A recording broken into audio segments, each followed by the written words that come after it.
ಬೆಂಗಳೂರಿನ ಲಾಲ್ಬಾಗ್ನಲ್ಲಿ 220ನೇ ಫಲಪುಷ್ಪ ಪ್ರದರ್ಶನ ಇಂದಿನಿಂದ ಆರಂಭವಾಗಿದೆ. ಮಧ್ಯಾಹ್ನ 12 ಗಂಟೆಗೆ ಸಿಎಂ ಮತ್ತು ಡಿಕೆಶಿ ಪ್ರದರ್ಶನಕ್ಕೆ ಚಾಲನೆ ನೀಡಿದ್ರು.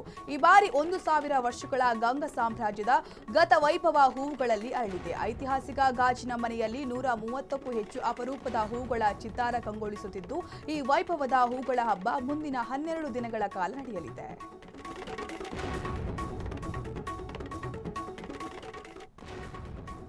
ಬೆಂಗಳೂರು ಮೈಸೂರು ಬೆನ್ನಲ್ಲೇ ಈಗ ಮಂಡ್ಯದಲ್ಲೂ ಜೆಸಿಬಿ ಗರ್ಜಿಸಿದೆ. ಮಂಡ್ಯ ನಗರಸಭೆಯಿಂದ ಬೆಳಗಿನಿಂದಲೇ ನಂದಾ ವೃತ್ತದ ಸುತ್ತಮುತ್ತಲ ಫುಟ್ಪಾತ್ ಒತ್ತುವರಿ ತೆರವು ಕಾರ್ಯಾಚರಣೆ ಜೋರಾಗಿ ನಡೆದಿದೆ. ಬಿಗಿ ಪೊಲೀಸ್ ಭದ್ರತೆಯಲ್ಲಿ ನಡೆಯುತ್ತಿರುವ ಈ ಕಾರ್ಯಾಚರಣೆ ವೇಳೆ ಸ್ಥಳದಲ್ಲಿ ಉದ್ವಿಗ್ನ ವಾತಾವರಣ ನಿರ್ಮಾಣವಾಯಿತು. ವ್ಯಾಪಾರಿಗಳು ಕಾರ್ಯಾಚರಣೆಗೆ ಅಡ್ಡಿಪಡಿಸಿ ಪೊಲೀಸರೊಂದಿಗೆ ತೀವ್ರ ವಾಗ್ವಾದಕ್ಕಿಳಿದರು. ತಮ್ಮ ಅಂಗಡಿಗಳನ್ನು ಕಳೆದುಕೊಂಡ ಸ್ಥಳೀಯ ವ್ಯಾಪಾರಸ್ಥರು ಕಣ್ಣೀರಿಡುತ್ತಾ ಸಿಎಂ ಹಾಗೂ ಸ್ಥಳೀಯ ಜನಪ್ರತಿನಿಧಿಗಳ ವಿರುದ್ಧ ತೀವ್ರ ಆಕ್ರೋಶ ಹೊರಹಾಕಿದರು. ರಾಜ್ಯದಲ್ಲಿ ಚಿನ್ನ ಹಾಗೂ ಬೆಳ್ಳಿ ದರ ಸತತವಾಗಿ ಏರಿಕೆಯಾಗುತ್ತಿದ್ದು ಗ್ರಾಹಕರಿಗೆ ಶಾಕ್ ನೀಡಿದೆ. ಕೇವಲ 2 ದಿನಗಳಲ್ಲಿ 10 ಗ್ರಾಂ ಚಿನ್ನದ ಬೆಲೆ 5250 ರೂಪಾಯಿ ಹೆಚ್ಚಾಗಿದೆ. ಇಂದು ಪ್ರತಿ ಗ್ರಾಂ ಚಿನ್ನದ ದರ 365 ರೂಪಾಯಿ ಜಿಗಿತ ಕಂಡಿದ್ದು, ಬೆಂಗಳೂರಿನಲ್ಲಿ 10 ಗ್ರಾಂ 22 ಕ್ಯಾರೆಟ್ ಚಿನ್ನ 1,37,250 ರೂಪಾಯಿಗೆ ತಲುಪಿದೆ. ಇನ್ನು 24 ಕ್ಯಾರೆಟ್ ಚಿನ್ನದ ಬೆಲೆ 1,49,730 ರೂಪಾಯಿ ಆಗಿದೆ. 100 ಗ್ರಾಂ ಬೆಳ್ಳಿ ಬೆಲೆ 24,000 ರೂಪಾಯಿಗೆ ತಲುಪಿದೆ.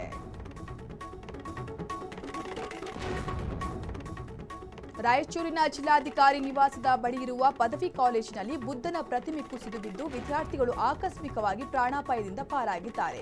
ಈ ಕುರಿತು ಅಧಿಕಾರಿಗಳಿಗೆ ಹಲವು ಬಾರಿ ದೂರು ನೀಡಿದ್ರೂ ಯಾವುದೇ ಕ್ರಮ ಕೈಗೊಳ್ಳದ ಹಿನ್ನೆಲೆಯಲ್ಲಿ ಬೇಸತ್ತ ವಿದ್ಯಾರ್ಥಿಗಳು ಆಕ್ರೋಶ ಹೊರಹಾಕಿದ್ದಾರೆ.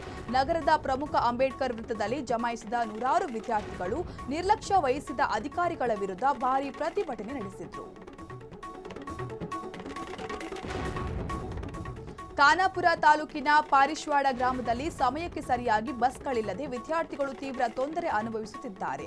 ಪ್ರತಿನಿತ್ಯ ಶಾಲೆ ಕಾಲೇಜಿಗೆ ತೆರಳಲು ಪರದಾಡುತ್ತಿರುವ ವಿದ್ಯಾರ್ಥಿಗಳು ಕೂಡಲೇ ಗ್ರಾಮಕ್ಕೆ ಸಾರಿಗೆ ಬಸ್ ಸೌಲಭ್ಯ ಕಲ್ಪಿಸುವಂತೆ ಆಗ್ರಹಿಸಿ ಬೃಹತ್ ಪ್ರತಿಭಟನೆ ನಡೆಸಿದ್ರು.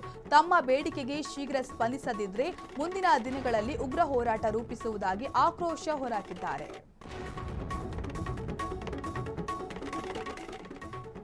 ನಿವೃತ್ತಿಯಾದರೂ ಸರ್ಕಾರಿ ಕಡಿತಗಳಿಗೆ ಸಹಿ ಹಾಕುತ್ತಿದ್ದ ಬೊಮ್ಮನಹಳ್ಳಿ ಬಿಎಸ್ಡಬ್ಲ್ಯೂಎಂಎಲ್ ಮಾಜಿ ಎಇಇ ನೀಲಕಂಠಯ್ಯ ಲೋಕಾಯುಕ್ತ ಬಲೆಗೆ ಬಿದ್ದಿದ್ದಾರೆ.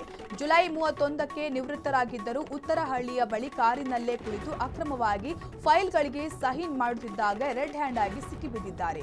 ಕಸ ನಿರ್ವಹಣೆ ಹೆಸರಿನಲ್ಲಿ ಕೋಟ್ಯಾಂತರ ರೂಪಾಯಿ ಗೋಲ್ಮಾಲ್ ಶಂಕೆ ವ್ಯಕ್ತವಾಗಿದ್ದು, ಈ ಅಕ್ರಮಕ್ಕೆ ಸಾಥ್ ನೀಡಿದ್ದ ಬಿಬಿಎಂಪಿಗಳ ಒಳ ಸಿಬ್ಬಂದಿಗೂ ಈಗ ಲೋಕಾಯುಕ್ತ ಭಯ ಶುರುವಾಗಿದೆ.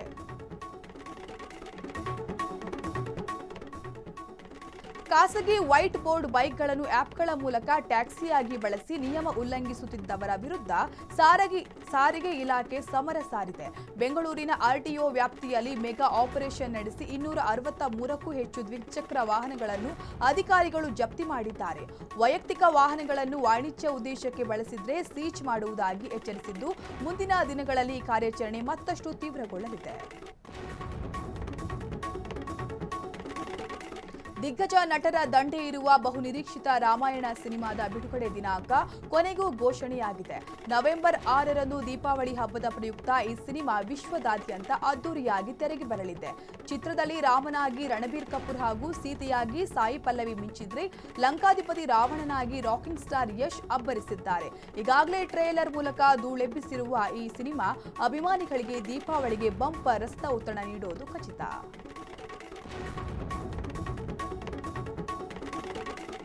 ತುಮಕೂರು ಜಿಲ್ಲೆಯ ಗಡಿನಾಡು ಪಾವಗಡಕ್ಕೆ ನಟಿ ರಾಗಿಣಿ ದ್ವಿವೇದಿ ಭೇಟಿ ನೀಡಿದ್ದಾರೆ.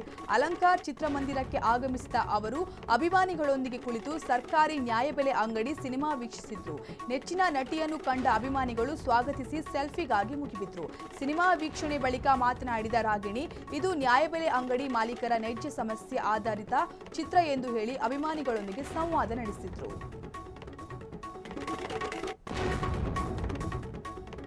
ರೇಣುಕಾಸ್ವಾಮಿ ಕೊಲೆ ಪ್ರಕರಣಕ್ಕೆ ಸಿಕ್ಕಿದೆ ಮೆಗಾ ಟ್ವಿಸ್ಟ್. A14 ಆರೋಪಿ ಪ್ರದೋಷ್ ಮಾಫಿ ಸಾಕ್ಷಿಯಾಗಲು ಮುಂದಾಗಿದ್ದಾನೆ. ನಾನು ಸತ್ಯ ಹೇಳುತ್ತೇನೆ, ತನಗೆ ಕ್ಷಮೆ ನೀಡಿ ಎಂದು 59ನೇ ಸಿಸಿಎಚ್ ಕೋರ್ಟ್ಗೆ ಅರ್ಜಿ ಸಲ್ಲಿಸಿರುವ ಆತ ದರ್ಶನ್ ಕೊಠಡಿ ಬಿಟ್ಟು ಪ್ರತ್ಯೇಕ ಜೈಲು ಕೊಠಡಿಯಿಂದ ಹಾಜರುಪಡಿಸುವಂತೆ ಕೋರಿದ್ದಾನೆ. ಜೈಲಿನಲ್ಲಿ ಇದ್ದ ಆಪ್ತ ಪ್ರದೋಷ್ನ ಈ ನಿರ್ಧಾರ ದರ್ಶನ್ಗೆ ತೀವ್ರ ಆಘಾತ ನೀಡಿದೆ.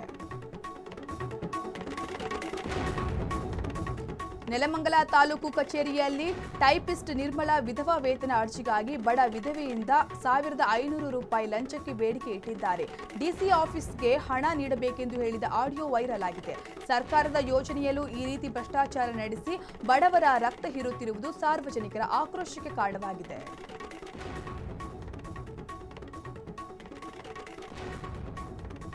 ಎರಡು 2022ರಲ್ಲಿ ನಡೆದಿದ್ದ ಬಿಜೆಪಿ ಕಾರ್ಯಕರ್ತ ಪ್ರವೀಣ್ ನೆಟ್ಟಾರು ಹತ್ಯೆ ಪ್ರಕರಣಕ್ಕೆ ಸಂಬಂಧಿಸಿದಂತೆ ಎನ್ಐಎ ಅಧಿಕಾರಿಗಳು ಭರ್ಜರಿ ಕಾರ್ಯಾಚರಣೆ ನಡೆಸಿದ್ದಾರೆ.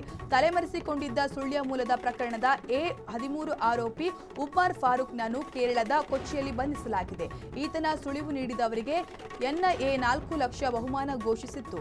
ಇದೀಗ ಮೋಸ್ಟ್ ವಾಂಟೆಡ್ ಆರೋಪಿ ಕೊನೆಗೂ ಎನ್ಐಎಗೆ ಬಲೆಗೆ ಬಿದ್ದಿದ್ದಾನೆ.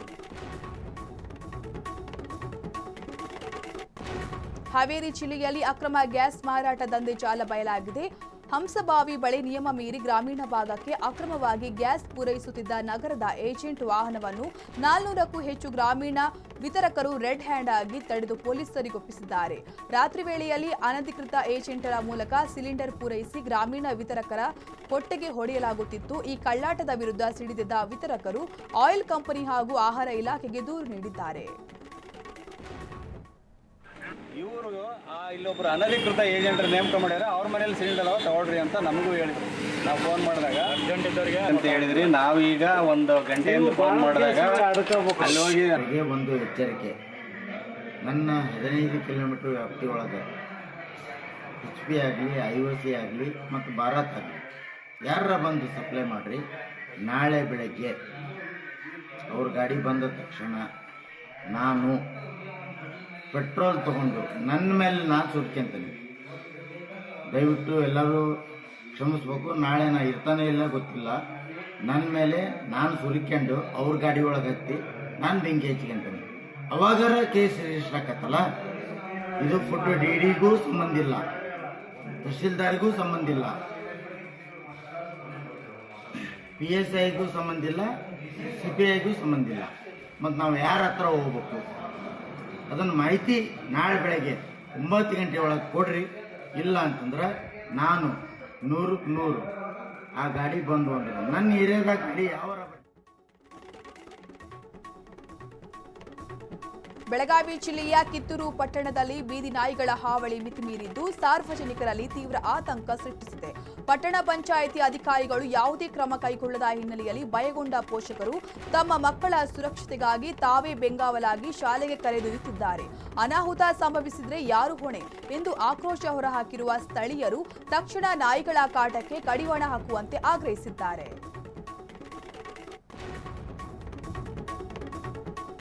ಗುರುಪುರ ಆನೆ ಬಳಿಯಲ್ಲಿ ಅವೈಜ್ಞಾನಿಕ ಗುಡ್ಡ ಕತ್ತರಿಸಿದ್ದರಿಂದ ಮಣ್ಣು ಕುಸಿದು ಬಡ ಕುಟುಂಬಗಳ ಮನೆ ಧರೆಗುರುಳುವ ಭೀತಿ ಎದುರಾಗಿದೆ. ದೂರು ನೀಡಿದ್ರೂ ಪಂಚಾಯತ್ ಅಧಿಕಾರಿಗಳು ನಿರ್ಲಕ್ಷ್ಯ ವಹಿಸಿದ್ದು ಟಾರ್ಪಲ್ ಹಾಕಲು ಹಣವಿಲ್ಲವೆಂದು ಜಾರಿಕೊಂಡಿದ್ದಾರೆ. 500 ಮನೆಗಳ ನೀರಿನ ಟ್ಯಾಂಕ್ ಹಾಗೂ ರಾಷ್ಟ್ರೀಯ ಹೆದ್ದಾರಿಗೂ ಅಪಾಯ ತಂದೊಡ್ಡಿದೆ. ಅಧಿಕಾರಿಗಳ ಬೇಜವಾಬ್ದಾರಿಗೆ ಸಾರ್ವಜನಿಕರು ಆಕ್ರೋಶ ವ್ಯಕ್ತಪಡಿಸಿದ್ದು ತಕ್ಷಣ ಸೂಕ್ತ ಪರಿಹಾರ ಒದಗಿಸಲು ಜಿಲ್ಲಾಡಳಿತವನ್ನು ಆಗ್ರಹಿಸಿದ್ದಾರೆ.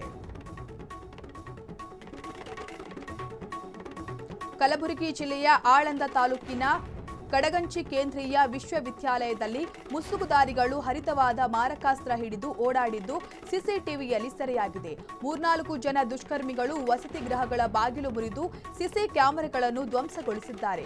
ಸಿಬ್ಬಂದಿ ಹಿಡಿಯಲು ಯತ್ನಿಸಿದಾಗ ದುಷ್ಕರ್ಮಿಗಳು ಪರಾರಿಯಾಗಿದ್ದು ಕುಲಸಚಿವ ಪ್ರೊಫೆಸರ್ RR ಬಿರಾದಾರ್ ನೀಡಿದ ದೂರಿನನ್ವಯ ನರೋಣ ಪೊಲೀಸ್ ಠಾಣೆಯಲ್ಲಿ ಪ್ರಕರಣ ದಾಖಲಾಗಿದೆ.